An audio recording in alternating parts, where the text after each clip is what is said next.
Welcome everybody to today's Empowered Women's Call. I'm so excited about today's session. It is the 14th, if you're watching this back, the 14th of May 2019. I'm Kira Westwick, and today I get to host the amazing Dr. Russell Kennedy, and I'm so excited about this because, you know, we're talking about so many different philosophies of how to overcome suffering and live your best life ever. And to have, a medical professional on here to back up all of the things that we have been discussing and back it up with science as well as heart and passion, I think is just going to be amazing. And I think what will resonate the most, Russell, is that you have your own personal connection to what we're talking about today. So not only do you understand it as a medical professional, but you've lived through it as well. And I'm sure you'll share a bit of your story with us along the way. So I really just want to get out of the way and let you share your wisdom with us.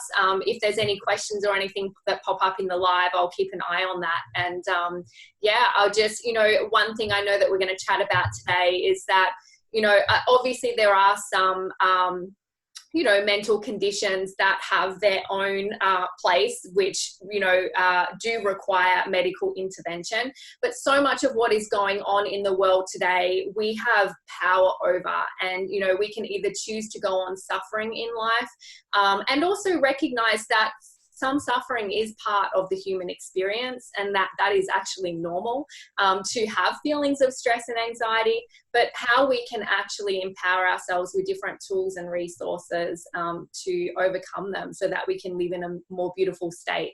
So I'm going to get out of the way and just let you go for it. Well, my mind can go off in 50 different directions at one time, so you may have to kind of steer me in a little bit. But I'll tell you the reason why I started doing this. The reason I started doing this was when I was about 10 years old, I realized my father wasn't quite right. Like, he had a combination of bipolar and schizophrenia. So as I got older, I started to see him decline more and more and more and go into deeper states of depression and mania and lose control of reality. And as a teenage boy, especially the oldest son, I'm like, what the hell is going on here? And I didn't feel like I had any power or any control, and it got me into a victim mentality, which, we'll talk about in a few minutes. And really, I wanted to make this make sense for people. I wanted to help people really understand what's going on in their mind and their brain. And a lot of us grew up with a parent who wasn't, completely right, wasn't completely attached, or was an alcoholic, or was abusive, or was mentally ill or physically ill. So we developed these strategies to try and make ourselves feel better at the time. But the problem is, when we're children, we ride those strategies until we're 30, 40, and 50, and those strategies aren't working anymore. And especially with anxiety and stress, the way you handled anxiety and stress as a teenager is probably the way you do it now. So if those tactics were good when you were younger, great. But typically they're not so good. And in this stage, especially for women, women have so much stress on them. I mean, men do too. But the thing about men is, our big thing is don't look weak, right? That's our one thing that we can't do. We can't look weak. But for women, it's this, and this is only my perception because I'm not a woman, but it's just this body image, this constant image that you have to be this way. And we herald women in the society where we put them up on pedestals. We make them look so beautiful. And even the ads aren't really them. They're deconstructed. So you guys as women have to handle all this. I should be this, I should be that. So it's no wonder really you develop this kind of victim mentality, because nobody can live up to that ideal. So I told you that I kind of branch off on topics. So you're going to have to kind of steer me into where you want to go with that. No, it's perfect. Look, and this is about empowered women. So it is majority women that are watching, and many of which are mums, not all of them. But, when you add mum on top of all of the roles that we juggle, every day you get up and you can feel getting out of bed already overwhelmed, thinking about all the different hats that you have to wear. And not only do we have to be super women, we're expected to look good doing it. And so Absolutely. there's a lot of pressure coming from a lot of different angles. So I invented this acronym. I created this course on anxiety, and basically inside it, there's this acronym I call JABS, G-A-B-S, which stands for judgment, alienation, or abandonment, blame, and shame, which is what we do to ourselves in a victim role. So we judge ourselves, we alienate from ourselves, we blame ourselves, and what's worse, we shame ourselves. And this is probably more true that for women than men, but we have our own version of jabs as well. So that keeps us locked in this victim mentality. So when we're in a victim mentality, you can relate to that, because let's just make that normal, that probably every single person listening to this is going to relate to that, and you're not special and unique that you do that every single day. And we all do it. It's part of our society. And, you know, if you're mentally really strong and you grew up in a very attached environment, loving home, that kind of thing, you can probably handle this okay.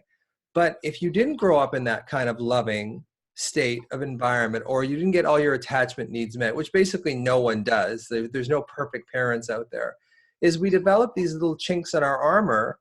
And over the course of time, they get wider and wider and wider. So if you're a blamer of yourself, you know, you're going to get better at blaming, which causes you more pain, which causes you to fall back into victim, which is like in this disempowered state. And I've heard you talk about, you know, empowering people to realize that you're responsible. But again, you've got to make realistic goals too. You can't all of a sudden say, tomorrow I'm going to go out and run a 10K run if you've never run before. So you really have to make this doable, so that your mind can get into this position where you're putting yourself in having a series of small wins, as opposed to constantly trying to make that huge jump. You know, if I sometimes just taking, you know, when I was little and I dealt with, or younger, and dealt with my daughter who was, you know, 10 or 11 at the time, it was just to take her over to the park was a monumental task. And then after a while, when I started realizing that I have control over this, I have power over this, if I just decide to. One of the greatest tools that I had, that I discovered when I was younger, and this is probably not going to sound right, but just to get angry. Because one thing about that'll take you out of victim mentality is anger. And anger was meant originally as an emotion to empower us and to make us move and to make us move forward. So anger really helps you get out of that victim mentality. I'm not talking about rage here. I grew my business with anger initially. Like, that's how I went from stay-at-home mum, no voice, not achieving anything. I got so pissed off at myself, really at myself, probably a little bit at other people too, but really it was at myself, that moved me to create change. And it does. And so often when we're younger, especially if we have sort of an anxious stress mentality, so often when we're younger, we're held in this sort of immobile state. I know with me, when my father was really depressed and I had to kind of stay around the house because I wasn't sure if he was going to commit suicide or not, I was locked into that house. Now, I wasn't physically held down there, but I was mentally and emotionally held. And a lot of people are physically held in their environment or abused or whatever. So there is this sense of immobility when we're younger, and that immobility breeds anxiety when we're older, and this sense that we're not empowered. We can't break free of this mobility, which is why exercise, which is why moving is so important.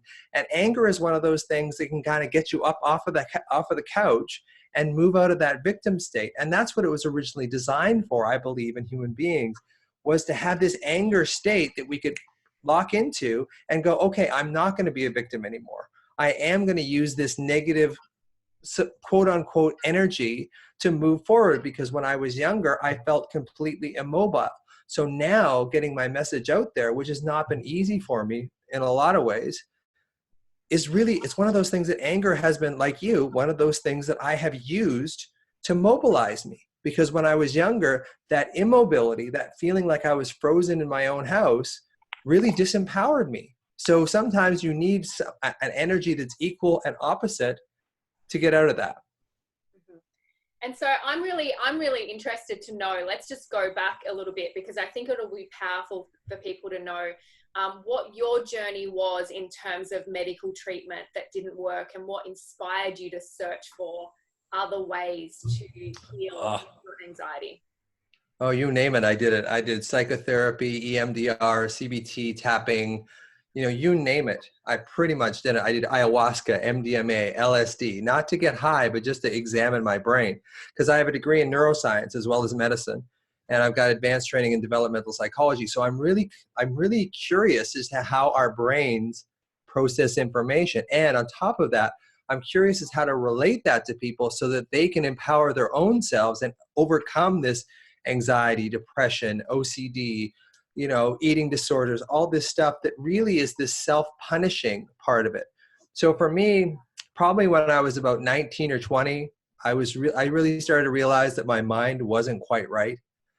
I was constantly worried about my health. I still have health anxiety to this day, but it's not nearly as bad as it was then.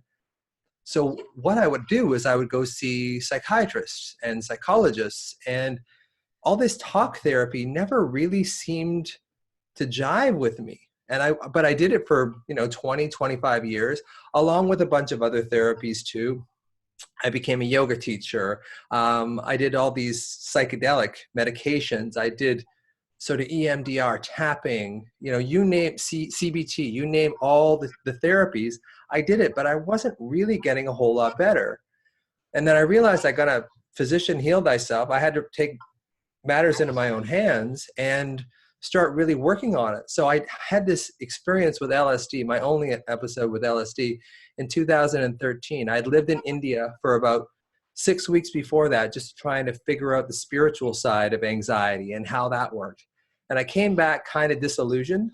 I had a period of enlightenment that lasted about 90 minutes on a rooftop, but that was about it. So I came back really disillusioned. And my friend, who was an Ayurvedic doctor, he had some LSD and he said, well, we can try you on this just to see what happens to your brain and to see if you can understand a little more about what's going on in there. So I tried it. And then as I was kind of in there and out of it, and my brain wasn't making sense, and for a control freak, this was pretty scary. And then as I was coming out of it, I had this sense that my anxiety wasn't in my mind at all. It was actually in my body. And it was just to the right of my solar plexus, around kind of my heart area.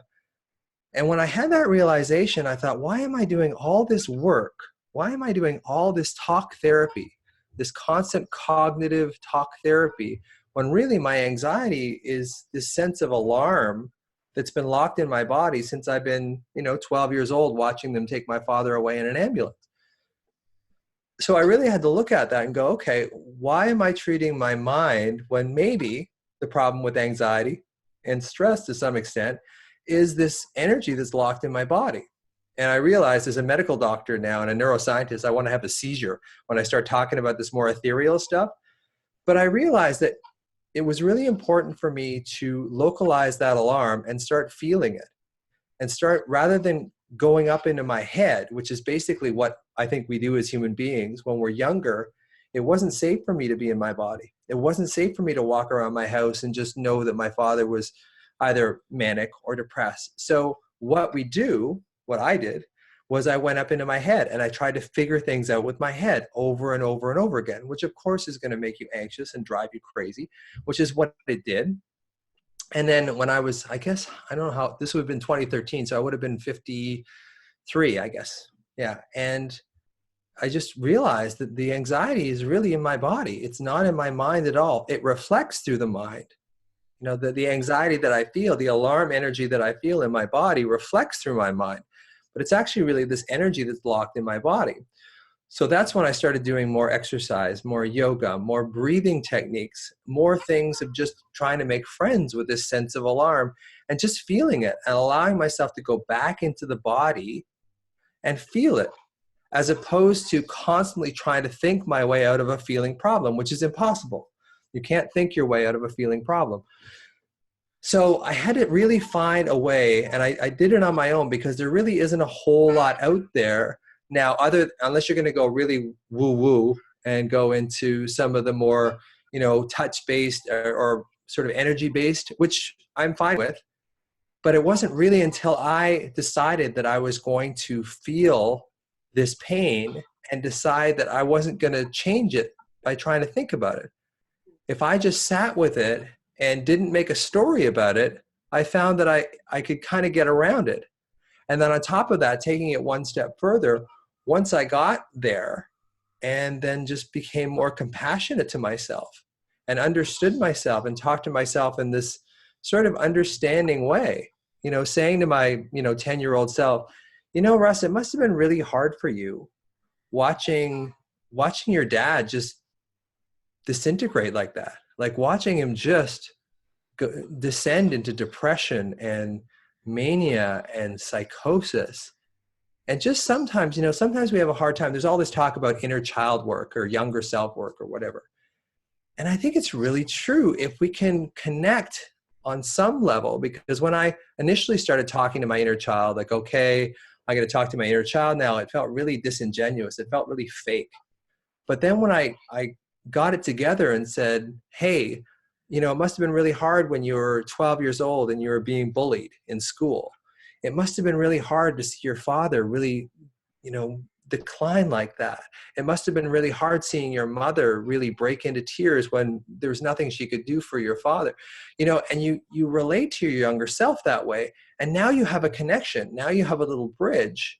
And then you treat your younger self with compassion. Because I think, want to say, like, we've done a course of different discussions now with different leaders in their field, like yourself, and the common thread that is coming up is compassion for yourself and compassion for your younger self. And it's so interesting how this interplays into all of it. And I had my own personal experience with this. My struggle hasn't so much been stress and anxiety, but self-love has been my struggle. And I had a very deep awakening in a meditation where I saw myself, and this popped into my mind. I wasn't trying to search for anything at the time. My mind was quiet. And I saw myself grow up through every age. And just, when you see yourself as a child, you're completely lovable. All the mums on here right now can relate. Did your child, when it came into this world, did it have to do anything to experience your complete, devoted, unconditional love? So why are you the special one person on the planet that needs to be perfect in order to be lovable? Do you know what I mean? Like, that's how crazy it is, because you're deserving of that unconditional love as well. And going back and being able to give that for yourself, it does cultivate that compassion. And it has really, truly helped me experience a love for myself now that I could never experience before. And it has brought so much healing to my life. And I think that's where, mindfulness kind of falls short. I just did a video on my YouTube channel about how mindfulness falls short in that they want us just to experience the moment, which is great, but you've got this perfect fertile ground now that you're in the moment to really start connecting with your younger self. The part that started, judging, alienating, blaming, and shit. This is the part of you that starts the jabs, is this younger self. Because when things don't go well, when you're a child, what you do is blame yourself, because you can't blame the adults because they're in charge of looking after you. So they have to be omnipotent. They have to be untouchable. So if there's something going wrong, you take it on as a child. So all of a sudden it becomes your fault. And this is where the judgment starts. This is where the alienation starts, the blame and the shame of yourself starts. And that then becomes habitual in the way that your whole vibration becomes a pattern and a conditioning. And so it's about being able to recondition. But I love what you said. It's not in the mind, it is in the heart. Because, I don't know if you've had a chance to hear it, but, we talked a lot about one consciousness versus I consciousness, which is in the head, but one consciousness is in the heart. And that's when you really start to feel connected with life again, connected with the people around you. And that's where things like anxiety dissipate, because you're back in your heart space. And I think, that brings you to a great point, because I think what a lot of anxiety, depression, stress in general is this separation we have from ourselves. And this part of us that is usually located in our body is our younger self saying, hey, I want some attention. So let me ask you this, Kira. So if you had, you have kids, right? How old are your kids now? How old are your girls? 7 and 11. 7 and 11. So if the 7-year-old came up to you and had her hands up and said, I'm hurting, would you push her away? No chance. Well, why do we do that to ourselves? Why, when we're feeling this horrible pain in our system, in our body, from the pain that is mostly self-inflicted, why do we push our younger selves away? Why do we distract into Facebook? Why do we go off and do something else? Why do we eat? Why do we distract ourselves rather than just going into that place that is actually asking for your attention And a lot of us don't know this. And this is probably my theory of anxiety and stress in general, and why I'm trying to get it out into the world, especially as a medical doctor, because it's really not mainstream. You know, a lot of medical doctors, we want to believe that it's in our mind. My LSD experience showed me that it wasn't. So when we start connecting to ourselves, when we start feeling that pain, and actually I get people to put their hand right on the pain. And just that allows you to connect with it. Sometimes I do this thing where, you know, have you ever done this thing in yoga where you rub your hands together and then you put it over your eyes? Yeah. Yeah, just to calm. Well, I do that, you know, you rub it, you get your hands really warm, and then you put it over that area of your body that feels stressed. Because a lot of times when I take my patients, and, you know, my friends all come to me for whenever they're stressed, they always come to me. So I get them to do this exercise, and I get them to find where they feel their stress in their body, because everybody believes the stress is in their head.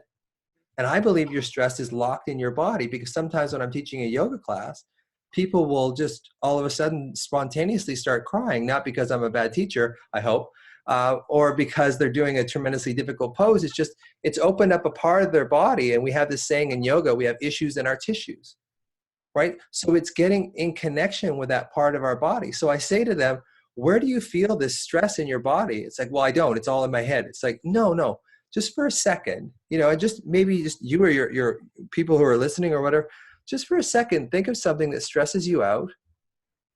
And can you localize that in your body somewhere? Rather than going into your head, can you find that there's a part in your body that feels warm or like edgy or, you know, painful or pressure?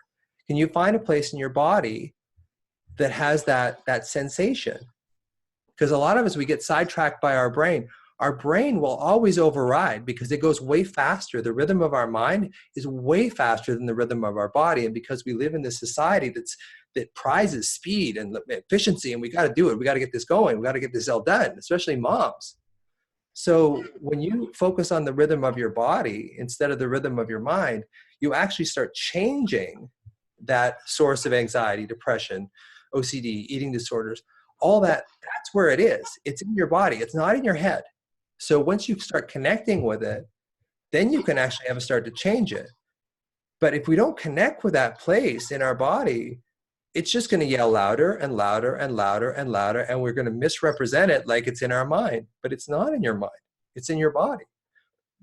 Excuse me. So it's getting used to really connecting with your body. So I teach people this little process called the ABC. So when you realize you're in emotional pain, when you realize that things aren't going well, your breathing is out, or you just feel anxious and you're caught in your head, I say go to A. Well, A is awareness. So I get you to put your thumb and your fourth fingertip together. You can use your whole fingertips too, but just your thumb and your fourth finger together. And then go into that sensation and try and focus all of your energy just in those fingertips touching. Just in that one area. And again, you can use your whole fingertips if you want, but usually that thumb and fourth finger. And then just focus on sensation, because this is what it does. When you focus on sensation, you've taken yourself out of your head. And your head is what's causing most of your pain. So if you can bring yourself into sensation, that brings you into the moment. As soon as you go into sensation, you go into the moment, and then connect to your breath. And then I do this thing called 3-part breathing, which is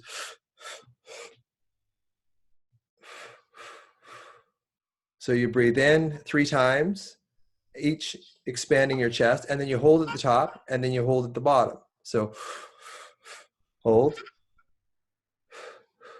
hold, hold. And that's the second step. That's the B. So A is awareness. Realize you're in emotional pain. Find your awareness, go into sensation. And then once you've got yourself in sensation, you've got out of your head, then go into breath.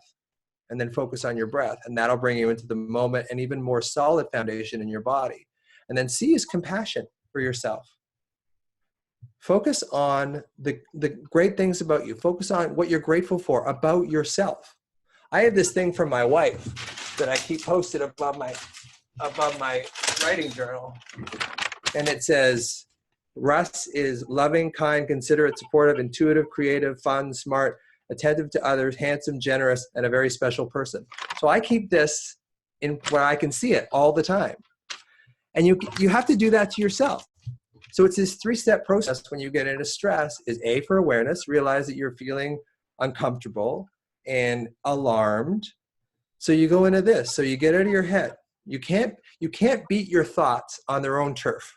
You cannot beat the judgmental, alienating, blaming, and shaming thoughts. You cannot argue with them. They will always beat you. So you have to get out of your head first, get into your body, reground in your body, and then get into some compassion for yourself and change those thoughts. And then you start unhooking this old victim mentality. You start creating a new step in the dance. You start creating a new foundation that you can actually build upon. And then you make realistic steps from that point. I remember who said it. I don't know if it was Nima or someone else, but I think it was Nima. That, you know, whatever you call it, right? Negative Nancy, whoever that bitch is in your head. Right. Constantly bitching and complaining and telling you that you're unworthy, right? Expect her. Like, this was the most like freedom thing ever. Expect her. She's always going to be there, but change your relationship with her. And what's interesting, everybody who's been following these calls, we've had One World Academy from India, Russ, which I know you would love. I don't know if you've heard that. Yeah, I would. Yeah. We've had Dr. Nima, we've had yourself, and we've had Mitch and Mills. And although you all have your specific techniques with different names for them, every single one of you have incorporated those 3 steps pretty much and talked about how important they are, and especially that compassion. At the moment, everyone in the group is doing a 30-day exercise, which is really just recognizing how freaking awesome you are in all the areas of your life. So I'm just stoked to see all this weave together, that, you know, all of the leaders in this field that I look up to and respect and admire, that you all it all comes down to the same philosophy at the end of the day. Yeah, and also realize too that, you know, your judgment of yourself, your blaming of yourself, your shaming of yourself in a really backhanded way is trying to protect you. Yeah. Like, it's your anxiety, your stress is not trying to hurt you. In a way, like, I have this thing called the 3 W's of worry, which is warnings, what ifs, and worst case scenarios. Now, those things are actually all trying to protect you. But in constantly warning you of what could go wrong, they create this alarm in your system that just makes you more and more alarmed. And so I just want to speak for the mums here. I don't know if you're aware of this, and I'm sure other mums will relate, is when I became a mother, that part of me went into overdrive overnight. And oh my God, I've all of a sudden got anxiety or postnatal. I just felt like I constantly saw the ways that my baby could die just all day long. Like, how horrific, living your life every day, just constantly these warning signs in your head of what could go wrong. Yeah. Well, that's what Brene Brown talks about. Brene Brown talks about vulnerability. Basically, if you can't be vulnerable, you can't be joyful either. Yeah. So we try and make ourselves vulnerable in this sort of backhanded attempt to really experience joy. So why don't you just allow yourself to feel joy in the first place? And I'll tell you why, because for a lot of us, feeling joy is uncomfortable, because when we were younger, the rug got pulled out from under us. We always waited for the other shoe to drop. So trusting love or trusting joy wasn't safe. But I'll tell you what's even less safe is constantly keeping yourself in this constant state of hypervigilance and worry that something's going to go wrong. Because that in and of itself is something wrong. And the only way to unhook that is to really start being compassionate and cut out the middleman and really find that place in your body that's uncomfortable and connect with that. Like that is the answer, as far as I'm concerned. It's not medication. You know, in a way, when I was a doctor, you know, giving out medication to people was the easiest way to end an interview, really. And what would you say, Russell? I would love you to touch on this, because I feel that for some people, it's almost a badge of honor, or some people love their labels of, I have anxiety and depression. Yeah, and, you know, having to medicate. What's your view on that?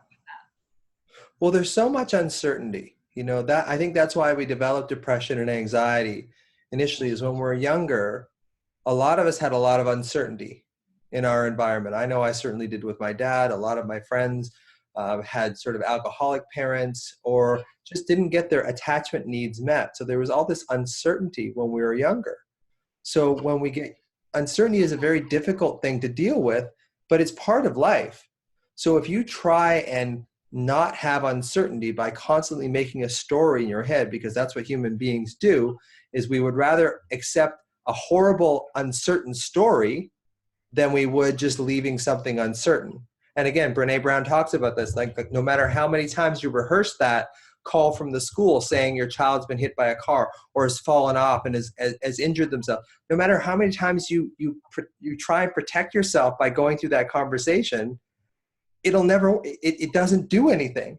If does happen, you have to deal with it. You are not in any way getting yourself ready or protected by foreboding joy, by preventing yourself, by thinking, oh my God, what could happen to my child? You're not doing any of that. And in fact, you're making it way worse on yourself.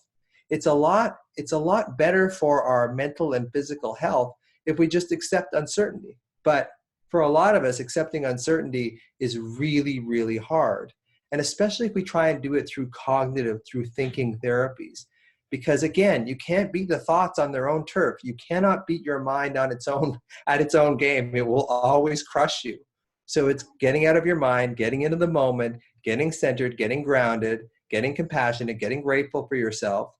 And then at that point, you can kind of go back in and see that your thoughts aren't really accurate and choose joy instead. Now, I'm saying this to you, wishing I could do this myself. I'm way better at it now than I used to be, but it's not easy. A lot of us are familiar in our stress, which is what you were just saying. I have anxiety, I have depression, I have to take this medication. A lot of us are familiar with that story, and a lot of us will take a familiar story as opposed to leaving something uncertain. But it's in the uncertainty that we have a chance to heal. And a lot of my problem with antidepressants a lot of the times was people would stop doing their own emotional healing work because this had taken the edge off it.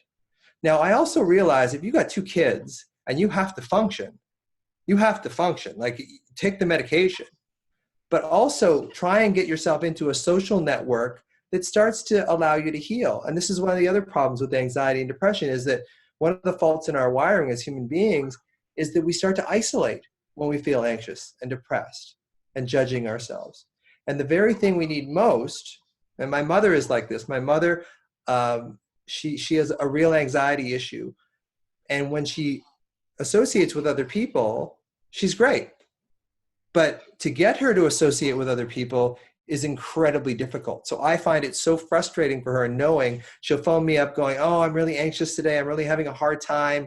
I really just needed to hear your voice. And I'm saying, Mom, all you need to do is go downstairs and just play the piano for people and you'll connect and you'll be just fine. But she resists the very thing that helps her the most. And I think as the human condition, that's one of the worst things that we have. And awareness is our big key of that. It's like, okay, what can I do? I think the older that they get and the more habituated they are in the patterns, the more difficult it is to change them.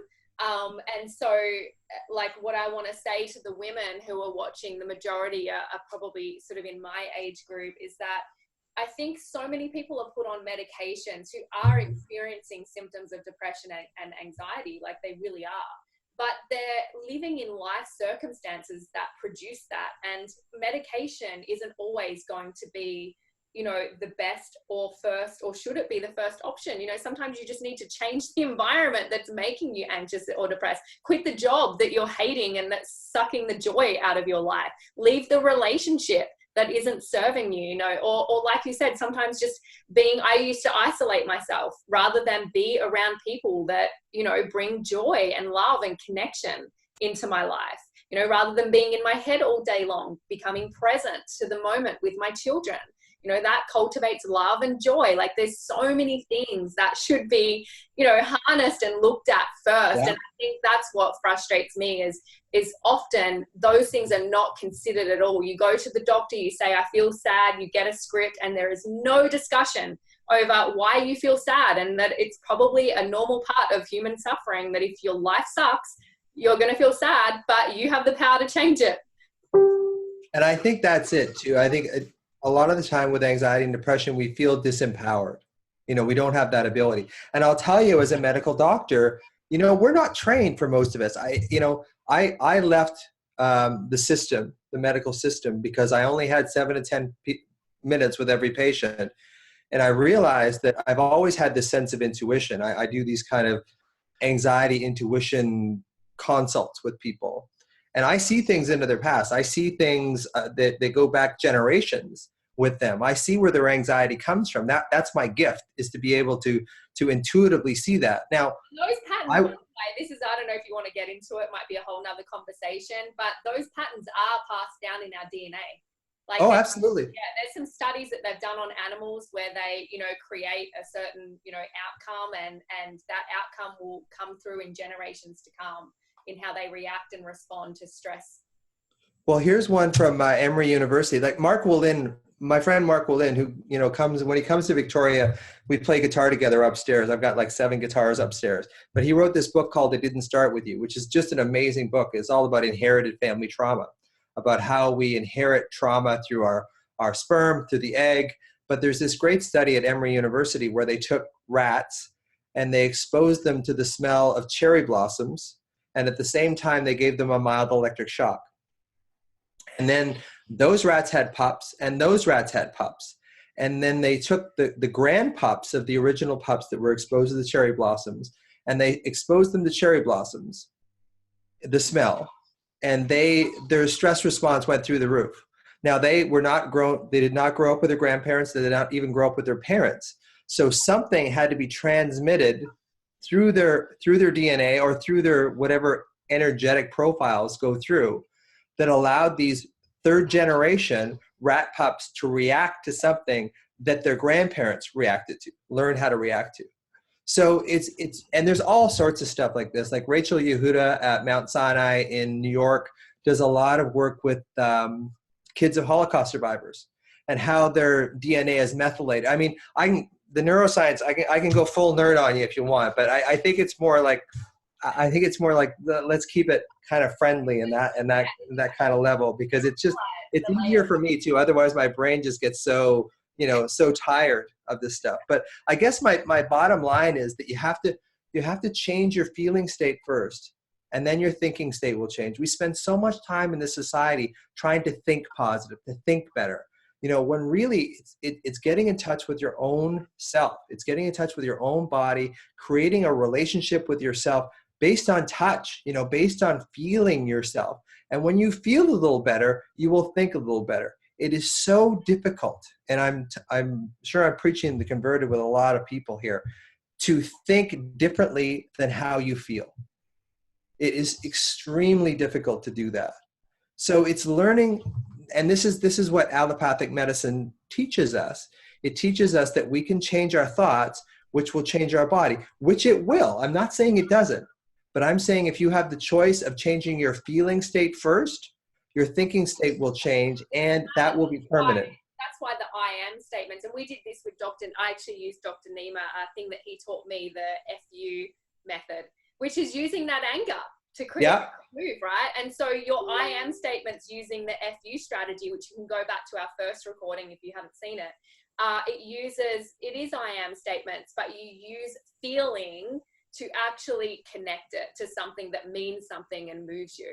Because just sitting there reading out, I am powerful, I am amazing, there's a disconnect. It's not coming from your heart. And your heart energy is way more powerful than your thought energy.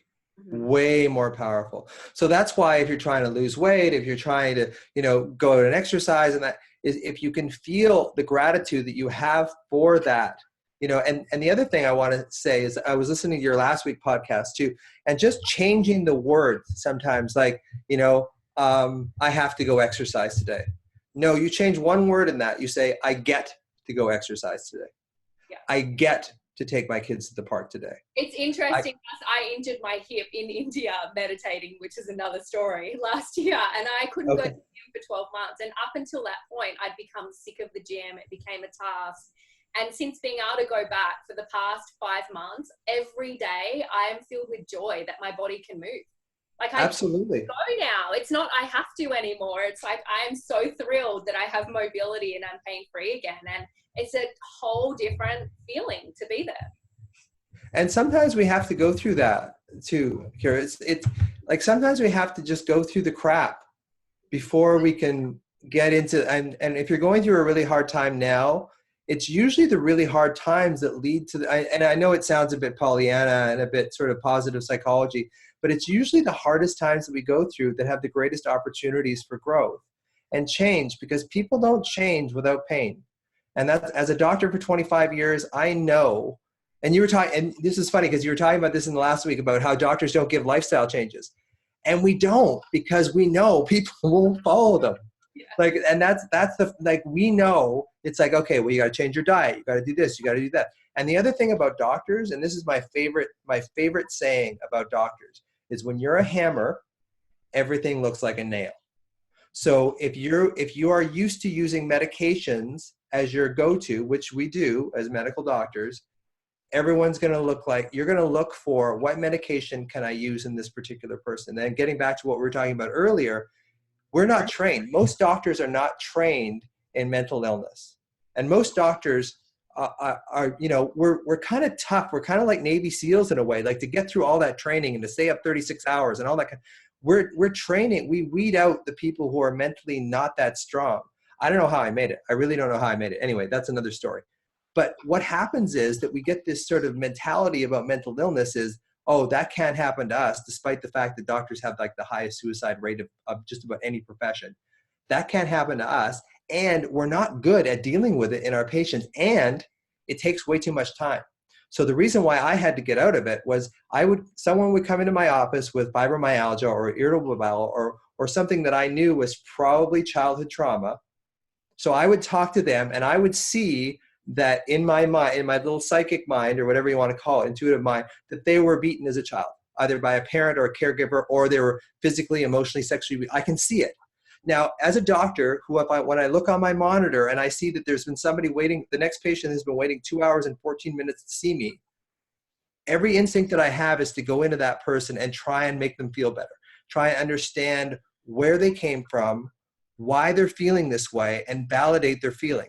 But as a medical doctor, I couldn't do that because I only had 10 minutes a patient. So I had to eventually just pull the cord and get out of medicine because I just couldn't stand being in there, seeing like I do into people, seeing where their wounding is, and not having the ability to fix it. And on top of that, be expected to give them a medication because they wanted to feel better. And like I said, with some people, like if you've got kids and you're depressed, you know, it may be your only option, at least at this point. And one of my biggest problems with antidepressants was that when they did work, people wouldn't want to ever go back and deal with the underlying problem that caused the depression in the first place. So it kind of numbed them out to a point where they could still function. So it was a real conflict of interest for me, just knowing that I could help fix this person's problem, or at least help them live a much, much better life. But antidepressants weren't going to do that. And I also knew that it was going to take me a lot more time to be able to deal with it. And the last thing I'll say is that when you see things in people, when you see where they've been abused, when you see where they were abandoned, when you see where they were rejected, I want to be able to help them. And I can see where to help them. But in the medical model, I don't have time to do that. And it sucked the life out of me because I just couldn't do the work that I wanted to do. And now I have the opportunity to do that. And now I'm just starting to move my theories into the world, know that they're valid, know that they resonate with people. But it's been a tough fight. When you go against the medical system the way that I have and go, hey, you know what? Anxiety, depression, it's not actually in your mind. It's in your body. And coming from a neuroscience background as well, and development, and knowing all this science stuff, so it's really hard. Sometimes the nerd science part of me and the ethereal lived in India kind of teach yoga part of me, like they fight with each other, like they get in there and they're like, no, we can't do this. So I have a real fight inside my head, but I know I'm on the right track now because I'm starting to really piss people off in the establishment. So it's changing. Things are changing. And it is one of those things where, you know, start believing that maybe this anxiety is your younger self asking, and it is manifesting through your body. And taking care of your body is a way of taking care of your child that you couldn't when you were 5, 6, 7, 10 years old, and you were in this environment where you couldn't look after yourself. You didn't have the tools. Well, now you do. That was a long rant, by the way. No, that was an amazing, there was so many different things. I was actually wondering how your faring with, you know, teaching what you do and how that contrasts to what you used to do. So I can imagine. Well, it's taken a while, you know, like it's taking a while to sort of get because people don't understand. I have people emailing me and saying, you know, I didn't really understand what you meant by the anxiety or the depression being in my body for about 3 to 6 months. And now that I understand what you were saying all along, now I'm really moving forward. Now I'm really starting to heal, because it goes against everything that we're taught. Is that, you know, anxiety, what if it's not in the mind at all? What if it's just reflected by the mind? Like you said, we're taught to think. It's all about thinking. And I was Absolutely. having a conversation with someone last week, actually. Sometimes you just got to stop thinking and you've got to feel, because there's so much wisdom in our heart. And so much of that wisdom cannot be explained yet by science, how the heart operates more than just pumping blood through our body. And yeah, when you have those awakenings, I think when you go on this journey, you start to have these awakenings that you can't really explain, but you can feel them, and they make a dramatic shift in how you show up and how you feel. And it's just that connection with yourself, because your relationship with other people can be no better than your relationship with yourself. The more I love myself, the deeper my connection is, especially with my children. And, you know, even just the last 12 months, like you said, you know, your adversities become your opportunities. The last 12 months have been the most challenging of, like, for me, I've faced my greatest fear, and so many gifts have come from it, like so many. And the greatest gift is the relationship I have. I always strive to be a great mom, but the relationship I have with them now is just, and the relationship I have with myself is just phenomenal. And on that point, actually, I'd love for you, because someone asked over on Facebook, when you were sharing the ABCs, someone asked, you know, how would you advise you deal with, I think she said it was a 3-year-old, a toddler, who's starting to have anger outbursts and frustrations, and children are displaying anxious symptoms at that age. And, you know, for me as a mother, I believe it's my job to start teaching them coping mechanisms now, and, you know, and simple things like gratitude practice and breathing and meditation and doing yoga with them. But I mean, the ABCs seem completely transferable to be teaching children those steps, right? Yeah, I mean, children are feeling entities, and I think it's just validating them too.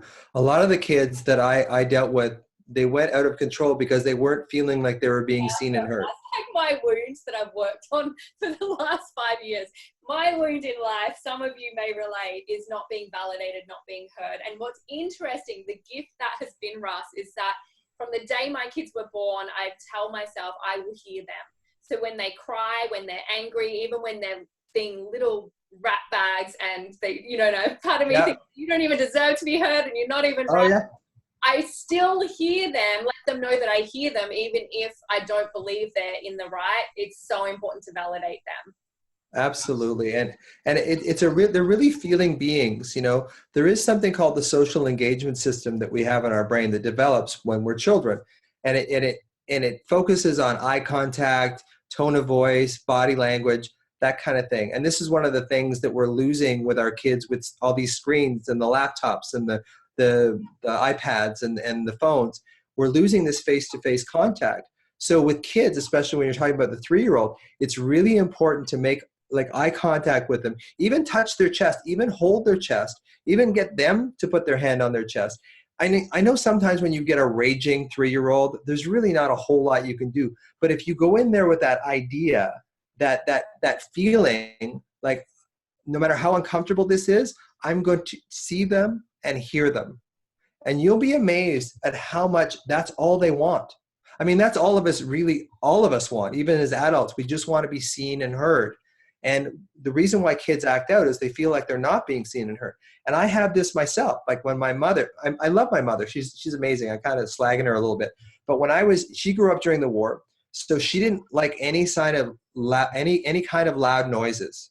And I, believe it or not, when I was a kid, was pretty boisterous kid. Like I was always I still get into trouble all the time. You know, she would shut me down.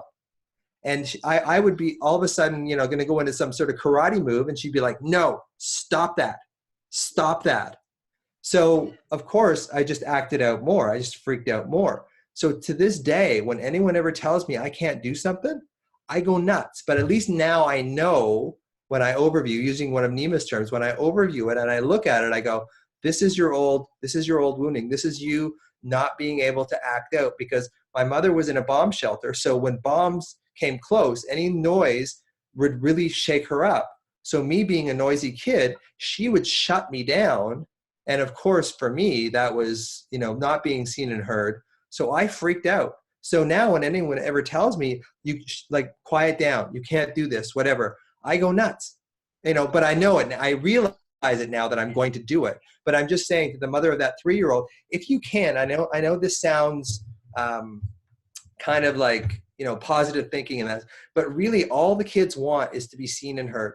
They really just want to be able to express. I want to say, because my youngest is completely a replica of myself, and I was independent, loud, like and because I didn't feel heard, I would always cry loudly trying to be heard. And she's the same. If she gets in a headspace, if I'm not resourceful, it could be a 3-hour screaming match from her. And so I learned early on that it's not worth it to be right to then deal with her in that state for 3 hours. Nor do I want her to feel exactly in that state. But it's so easy to disarm, and it's interesting because it works with me. And if I feel validated, even if I'm wrong, the fact that I've been heard disarms my frustration, and now I can have a normal, communication where I'm coherent. I can hear what the other person is saying because they've validated what I've said and how I feel. And the same happens with Madeline. Is if I let her know that I've heard her, she calms down, she's completely disarmed at that point. And then when she's calm, then you can communicate with her and talk about, whether, her behavior was harmful to her, or, whatever the reasons were, there had to be boundaries. She can now hear them because I heard her. Yeah, and you get her out of alarm, right? Yeah. And I know to a limited extent, I was a pretty hands-on dad with my daughter. And she'd freak out in the grocery store and all that kind of thing. And I didn't know a lot of this stuff back then, but I intuitively know to hear her and see her. But what I had to do, and what I would sort of suggest your moms do, is go to yourself first. Like, put your hand on your chest when your kid is freaking out and you are at your wit's end. You have no idea what to do, which I was at on a regular basis with Leandra. Go to yourself first. Put your hand on your chest, get into your breathing, just give that love to yourself first, because it's very difficult. Their state, right? Your state, if you're chaotic trying to deal with their chaos, it is going to be explosion. Because that's Madeline and I. Our two energies, we're both Aries. If I meet her with that same energy, it is disaster zone. It's on. Yeah. It's on. I learned absolutely. when it was terrible 3s for me. 3s were worse than 2. I learned that year. That year was my biggest parenting journey. But that's it. It's like when you can resource yourself, you will reflect that back. And when I was talking earlier on about the social engagement system of the midbrain, the human midbrain, is that we will respond to that energy.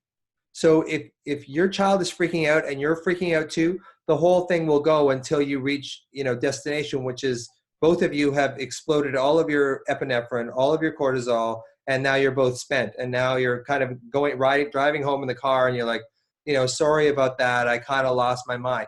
Yeah. And that's normal. That is completely normal. Like, our brains are not, we have 2 distinct brains. We have the emotional part of our brain and we have our thinking part of our brain. And often they're mutually exclusive, so it's really important to forgive yourself and just realize that, you're trying to hold down a cyclone. You're trying to hold down a tornado when your kid's going nuts. When basically, if you can just resource yourself first, as best you can, and then sort of reflect that to them, put your hand on their chest, put their hand on their chest, get them to feel themselves, because a lot of the time they've lost themselves and that's why they're freaking out. And if you're freaked out too, and they're your source of security and attachment, and they don't feel you, they will go even more. They will freak out even more. So it's really, really important to space as well, so they don't feel abandoned at that point. You don't even have to speak if you don't feel resourced. To just be there, calming yourself, and your presence with them, I think is so important. And if you did lose control, you talked about forgiving yourself. One of the biggest tips I would say to parents is having the ability to say sorry when you did behave inappropriately, because I think when they see you in your vulnerability, that you make mistakes and that you are regretful, because I think as parents we're taught that we're always right even when we're wrong, and don't ever let them know that you were wrong. And I just think that is one of the most destructive ways to parent your children. They need to see our vulnerability. They need to know that Absolutely. we're sorry for our behavior. And that way, when they're older and we screwed them up in some way, shape, or form, hopefully they'll have a little bit of compassion for us. Yeah. And you can be sorry without being a victim too. Yeah. And I think that's a lot of things too. Because the kids are looking to you as that sort of omnipotent, all-knowing, all-seeing figure, especially when they're, younger kids and that kind of thing. But you can stay in your power, ground yourself, and then say your story from this place of grounded centeredness, as opposed from this victim stance. It's like, I've had this and this was happening and your father was doing this. And, like you may not say that to the kid, but you may feel that. But if you come from that grounded place of grounding yourself first and then apologize, it will actually have some resonance for you as well. Rather than just saying the words, it's really important that you feel, because kids are feeling, they are feeling organisms. And even if they're freaking out, if you can feel yourself, and you're allowed, and you can resonate with yourself and give yourself that kind of connection, even if it's just in a second, even if it's just for 1 second, that changes the whole complexion of it, rather than just both of you cycling out of control, which is what happens with most. But it's hard, I've been a parent. I know what it's like to have a little girl who's just losing it. Like if she doesn't get that lolly, she is gonna lose it. And my impulse is to kind of go, okay, well, I might as well just, this is my mother again, trying to placate me so that I won't make all this noise. So it's really, really important to resonate with yourself first. And the other thing is wait. Is there any urgency right in this particular moment for you to have to fix this problem with your child? I think we have this sense that we have to fix everything right now. If you just wait and you feel them and you see what they're going through, and we have this saying in medicine, don't just do something, stand there, which is basically just wait.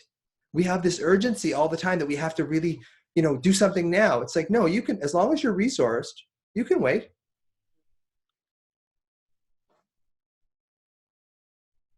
Like we just did. How hard was that? So amazing. Oh my gosh, there's so much great content in today's episode. And there's some really great comments over on the live, which I'm sure you'll go check out after. But is there anything that you wanted to close off on? I mean, the Anxiety MD, if people are interested in learning, more about what I do or whatever, just Google the Anxiety MD. I've got a YouTube page and a Facebook page. And, I do have products, like I sell courses and that sort of thing, but my real heart is that I want to make sure that you don't have to suffer like I did.